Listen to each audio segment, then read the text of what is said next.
வார்த்தையை கொண்டு உன்னிடத்தில் பேசுகிறார். அவர் பேசுகிற வார்த்தை நிச்சயமாய் உன்னை ஒரு நாள் சந்திக்கும். ஆமென், அல்லேலூயா. இப்போ இதே மாதிரி ஒருத்தர் இருந்தாங்க, நல்ல பையன், நல்ல பேர், அதுக்கு எல்லாரையும் வாழ்த்து சொல்லுவோம் அப்படிப்பட்டவன். வாசிக்கிறீங்களா? வாசிங்க. கொலோசியருடைய புஸ்தகம் 4வது அதிகாரம் 14வது வசனத்தை வாசித்தீங்கன்னா ஒரு புதிய மனுஷன் ஒருத்தர் வருவார் பாருங்க. இப்போ பிரியமான வைத்தியனாகிய லூக்காவும் தேமாவும் உங்களுக்கு வாழ்த்துதல் சொல்லுகிறார்கள். பாருங்களேன், இந்த தேமாவை பாருங்களேன், வாழ்த்து சொல்றதுல கெட்டிக்கார. சரி, பிலமோன் 23 24மா? மேசியா யாஸ்வாமி நிமித்தம் என்னோட கூட காவலில் வைக்கப்பட்டிருக்கிற எப்பாப்பிராவும் என் உடன் வேலையாட்களாகிய மார்க்குவும் அரிஸ்தர்க்கும் தேமாவும் லூக்காவும் உமக்கு வாழ்த்துதல் சொல்லுகிறார். பாத்தீங்களா? இந்த தேமாவுடைய வேலை என்ன தெரியுமா? அவரை நம்பி யாஸ்வா மேசியா பிள்ளைகள் எங்க இருக்கிறாங்களோ அவங்களுக்கெல்லாம் வாழ்த்து சொல்ற வேலை.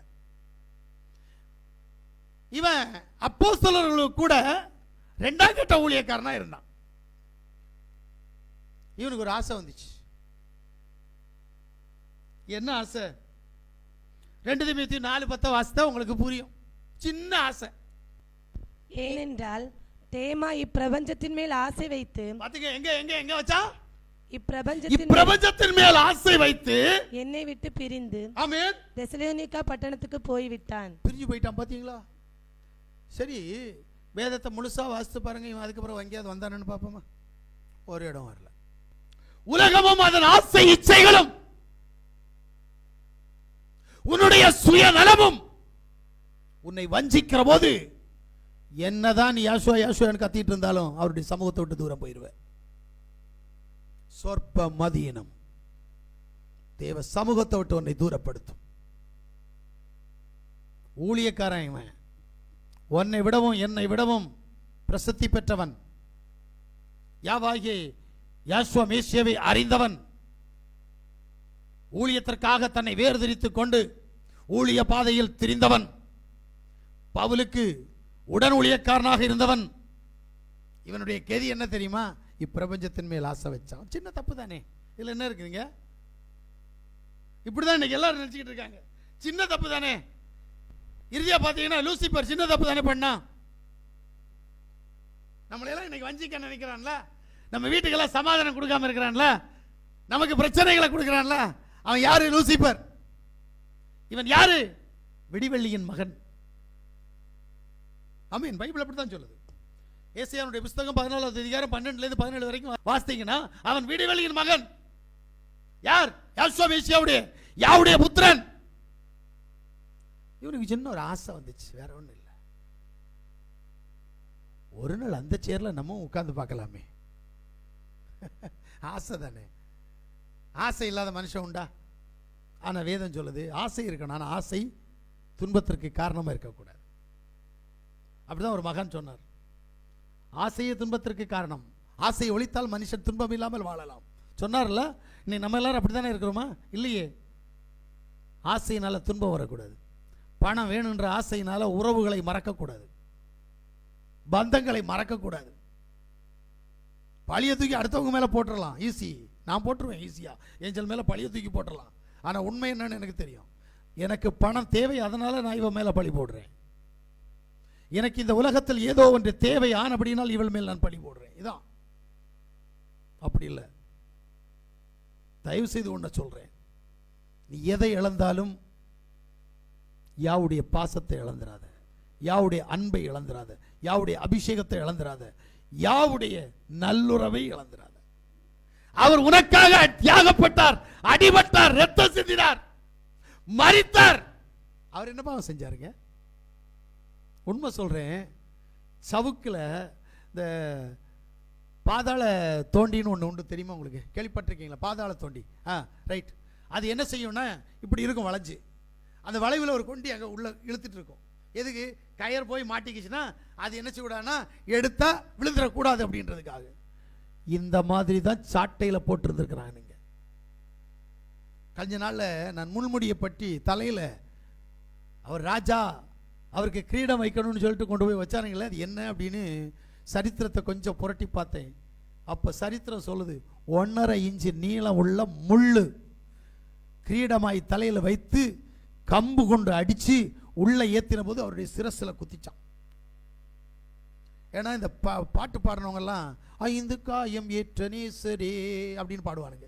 என்னடா 5 காயமா 5 காயமானு நானும் யோசித்தேன். ஏன்னா எனக்கு அடைக்கலப்பட்டனம் 6. அப்போ 6 அடைக்கலப்பட்டனம் இருக்க விட்டு ஒன்றை காணலையே அப்படின்னு தேட ஆரம்பித்தேன்.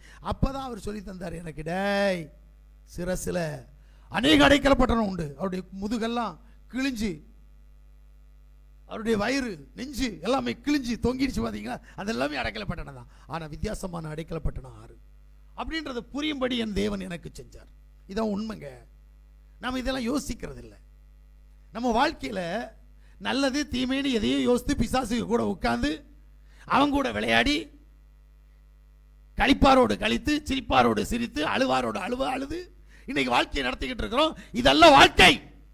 வாழ்க்கை வேற வேணும், மாறி போகணும். சொற்ப மதியின நம்மிடத்தில் ஒட்டுவதற்கு காரணம் இந்த உலக ஆசை, மனுஷர் மேல் இருக்கிற பற்று. இதையெல்லாம் விட்டுட்டு தேவனை தேடுகிற உணர்வு உங்களிடத்தில் வருமானால் நிச்சயமாய் சர்வ வல்லமையுள்ள தேவன் உங்களோடு கூட இருந்து உங்களை அவர் நடத்த அவர் வல்லமையுள்ள தேவன். ஏன்னா இந்த ஏசாயாவுடைய புஸ்தகத்தில் நான் வாசிக்கிற போது லூசிபர் விடிவெள்ளி நட்சத்திரம் என்று சொல்லி வாசித்தோம். அதுபோல எசேக்கியேலுடைய புஸ்தகம் 28வது அதிகாரத்தில் 12 to 17 வரைக்கும் அந்த 5 வசனத்தை வாசிங்களேன். மனுபுத்திரனே, நீ தீரு ராஜாவை குறித்து புலம்பி அவனை நோக்கி, யாவாகி ஆண்டவர் உரைக்கிறது என்னவென்றால், நீ விசித்திரமாய் செய்யப்பட்ட முத்திரை மோதிரம். லூசிபர் யாருன்னு பாருங்க. உன்னை எப்படி சிருஷ்டித்தாரோ அதை விடவும் மேலாக அவனை சிருஷ்டித்தார். நீ விசித்திரமாய் செய்யப்பட்ட முத்திரை மோதிரம். நீ ஞானத்தால் நிறைந்தவன், பூரண அழகுள்ளவன், நீ தேவனுடைய தோட்டமாகிய ஏதேனில் இருந்தவன். நிஜமாவா? பத்மராகம், புஷ்பராகம், வைரம், படிகப்பச்சை, கோமேதகம், எஸ்பி, இந்திரநீலம், மரகதம், மாணிக்கம் முதலான சகலவித ரத்தினங்களும் பொன்னும் உன்னை மூடிக்கொண்டிருக்கிறது. நீ சிருஷ்டிக்கப்பட்ட நாளில் உன் மேள வாத்தியங்களும் உன் நாகசுரங்களும் உன்னிடத்தில் ஆயத்தப்பட்டிருந்தது. நீ காப்பாற்றுகிறதற்காக அபிஷேகம் பண்ணப்பட்ட கேருப். நல்ல கேளுங்க, யாரை காப்பாற்றுறதுக்கு? உன்னையும் என்னையும் காப்பாற்றுறதற்காக அபிஷேகம் பண்ணப்பட்ட கேதுரு. தேவனுடைய பரிசுத்த பர்வதத்தில் உன்னை வைத்தேன். ஆமென். எங்க வச்சேன்? பரிசுத்த பர்வதத்தில் அவருக்கு பக்கத்துல வச்சிருந்தது. அக்கினிமயமான கற்களின் நடுவே உலாவினாய். ஆமென். நீ சிருஷ்டிக்கப்பட்ட நாள் துவக்கி உன்னில் அநியாயம் கண்டுபிடிக்கப்பட்டது மட்டும் உன் வழிகளில் குறையற்று இருந்தாய். பாத்தீங்களா? அது வரைக்கும் நீ உண்மையா இருந்தப்பா. உன் வியாபாரத்தின் மிகுதியினால் உன் கொடுமை அதிகரித்து நீ பாவம் செய்தாய். போதும் எனக்கு. கேளுங்க, அவ்வளவு நல்லவனா இருந்தவன் என்ன பாவம் செஞ்சிட்டான்? சிந்தனையில சொன்னான், நான் ஒரு நாள் அங்கே போய் உட்கார்ந்தா நல்லா இருக்குமே. இவ்வளோதானையா செஞ்சான்? இல்லை என்னங்க பெரிய தப்பு இருக்குது? எனக்கு தெரிஞ்சு இங்கே நீங்கள் பார்த்த அத்தனை பேரும் அவ்வளோ பெரிய தப்பு செஞ்சான்னு சொல்லிட்டு உங்கள் மனசுக்கு தோணுமான்னு கேட்டால் தெரியாது. நம்ம எல்லாம் நினைக்கிற சின்ன தப்பு தானே பண்ணோம். ஆனால் அப்பாவுடைய மனசில் அப்படி இல்லை. அவர் உன்னை எந்த அளவுக்கு அவர் நேசித்தார், அவருடைய பாசம் உன்னில் எந்த அளவு இருக்கிறது.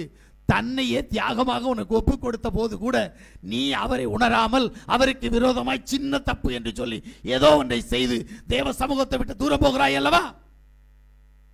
இதுக்காக தான் அவருக்கு உன் மேல கோபம். அப்ப தேவ சமூகத்தில் இருக்கிற நீங்க ஏசாவை போல சீர்கட்டு போகாதபடிக்கு, சவுலை போல் போகாதபடிக்கு, ரூபனை போல மஞ்சத்தை தீட்டுப்படுத்தாதபடிக்கு, தேமாவை போல இப்பிரபஞ்சத்தின் மேல் ஆசை வைத்து யாவுடைய சமூகத்தை விட்டு தூரம் போகாதபடிக்கு, லூசிபரை போல பாதாளத்தில் தள்ளப்படாதபடிக்கு நீங்கள் எச்சரிக்கையா இருக்க. சொற்ப மதீனம் உங்களை ஆண்டு கொள்ளக்கூடாது. அதைத்தான் வேதம் முரண்பாடு, முட்டாள்தனம், சின்ன பாவம் என்று சொல்ல. இதிலிருந்து வெளியில் வந்தால் உண்மையாக சொல்கிறேன், உங்களை சர்வ வல்லமையுள்ள யாசுவா நீங்கள் இந்த பூமியில் இருந்து அவருடைய ராஜ்யத்தில் கடந்து போகிற வரைக்கும் உங்களை கண்ணை இமை காப்பது போல அவர் காப்பார். ஆனால் உபத்திரவங்கள் கடந்து வரும், போராட்டங்கள் கடந்து வரும். அதை சந்தோஷமாய் ஏற்றுக்கொண்டு அதிலிருந்து ஜெயம் பெறுவதற்காக போராடுவீர்களே. ஆனால் சர்வ வல்லமையுள்ள தேவன் இன்றிலிருந்து உங்களை அவர் கரம் பிடித்து நடத்த வல்லமையுள்ள தேவனாயிருக்கிறார். நம்ம எல்லாரும் கண்களை மூடுவோம்.